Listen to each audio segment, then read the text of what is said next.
of the Senate in this session. Senator Migz Zubiri joins us now on the final word.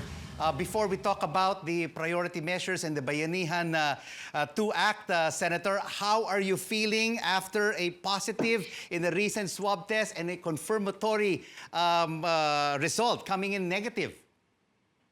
Actually, I feel very, very good. That's why I got the shock of my life yesterday. I was so excited to start the second regular session of Congress with upbeat, lively mood yesterday morning. And then, of course, I did my mandatory swab test for the SONA. You know, this is the first time in the history of the Senate or in the Philippines or all over the world that we're doing so much precautionary protocols so that nobody will contract COVID in the State of the Nation address of the President. And that happened around 8:30 in the morning, and I was doing about my day. And as a matter of fact, I was having lunch with about 4 other senators. Senator Grace Poe, Senator Sherwin Gatchalian, Senator Angara, Senator Nancy Binay, and Senator Sherwin Gatchalian, as well as Senator Villanueva. That's our customary SONA lunch that we have every SONA. And the doctor of the Senate asked me to come out because he had to talk to me in confidence and told me that I was positive again. I had COVID-19, and I said, that's highly unlikely, Doc, because I already am a recovered COVID-19 patient. That's correct. As far as all I known from the research that I've done, as long as you have antibodies, you are okay.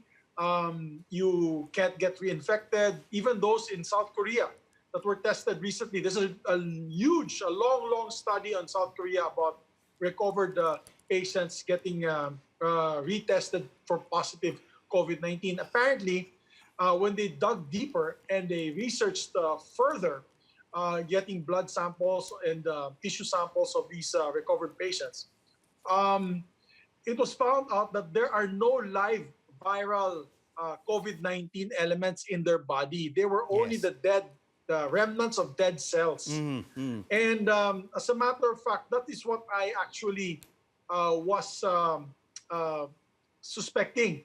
But nevertheless, I decided to leave the Senate at that time out of protocol, went straight to my isolation facility here at home, which is the second floor room, which I got stuck in for 36 days before. That's right.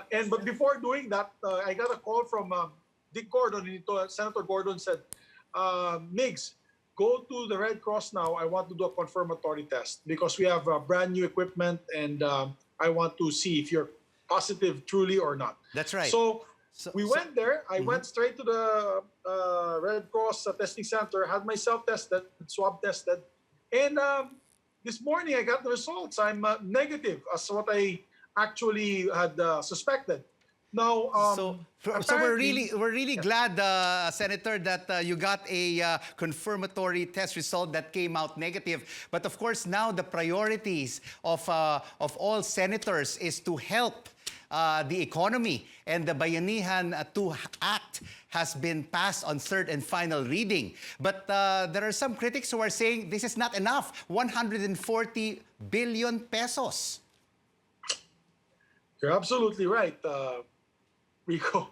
You're absolutely right. We totally agree with you. As a matter of fact, many of my colleagues had said that they wish to see a bigger and larger amount for the Bayanihan 2. However, we were given a cap. We were given a cap by the DOF. Believe me, we totally agree with the version of the House. They passed a 1.2 trillion budget or stimulus package. But, you know, when we asked the DOF Secretary Dominguez, as well as the NEDA Secretary Carl Chua, and DBM Secretary Wendell Avisado, the answer was they didn't have the money. They didn't have the money, and they don't want to spend anything or allocate anything by law that they don't have. They don't want to do deficit spending by passing legislation that they can't fund. And so that was the big issue. That's right. And there was a threat to veto any measure that was over the cap. So sabi namin, pagka ganun, you know, Sayang naman, di ba? We go through the motion, we pass something that's higher than the cap given to us, and then they're just going to veto it, and they're going to ask us to do it all over again. So what we did, Rico, was to pass the version with the cap that they insisted, which is 140B, and then work out a BICAM with the House of Representatives. And during this BICAM, we will involve the Department of Finance to really stress how much money can we spend. Because you're absolutely correct. If you ask me from the bottom of my heart, Rico, that's too little. Right. I wish we could double the amount or even triple the amount. Even $500 million would be a good amount to spend to help certain sectors move forward. Senator, let's look at the COVID-19 roadmap of President Rodrigo Duterte in his speech yesterday during his 5th State of the Nation address. Let's listen in to what Senator Drilon said about his expectations from the President in the SONA.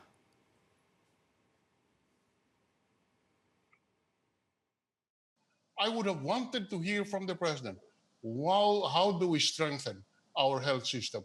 How do we fund our universal health care plan? How do we strengthen the PhilHealth with what we hear today about the corruption taking place there?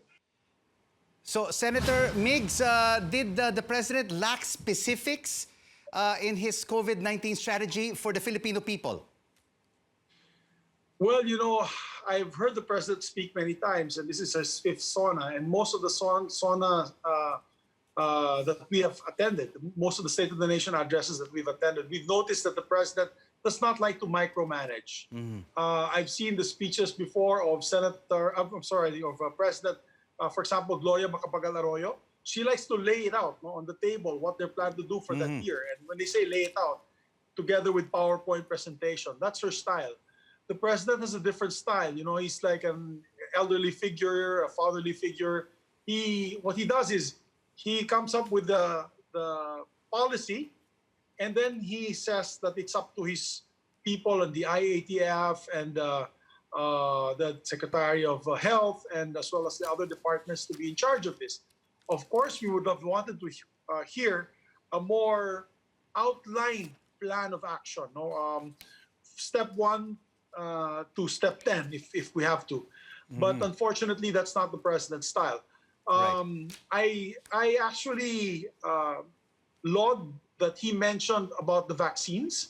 I came up with a statement a few days ago stating that what is important for the President in his announcement of the State of the Nation address is that we are going to prepare for vaccination. Because many countries are already doing government to government, or G2G, negotiations already on vaccinations. Correct. I know, for example, the United States has already ordered from Sanofi and Pfizer about 100 million vials of their vaccines readily, which will be available by December to January. Baka maubusan tayo, Rico. You know, we might run out of vaccines. So I think the government also step up to the plate on making these orders. Yes. I know he mentioned about Chinese vaccines. I have nothing against Chinese vaccines, but let's look at other options as well. There's AstraZeneca of England and Oxford. We have Pfizer, Sanofi, the big guns. Moderna also is planning to put up commercial sale of their vaccines by November. Yes. So I think that's the key. If we want this economy to move forward, Rico, we have to have a vaccination plan. Thank you. There are vaccines already there. Huwag tayo mahuli, because the longer we delay the vaccination program of our people, it's the longer we will not be back to normal. The longer our economy will be suffering, the more people will be having to be locked up in their homes, and it's not going to be good for the economy. Vaccine is key to restart our lives and the economy. Thank you so much for joining us, Senator Miguel Zubiri. Thank you very much, Rico.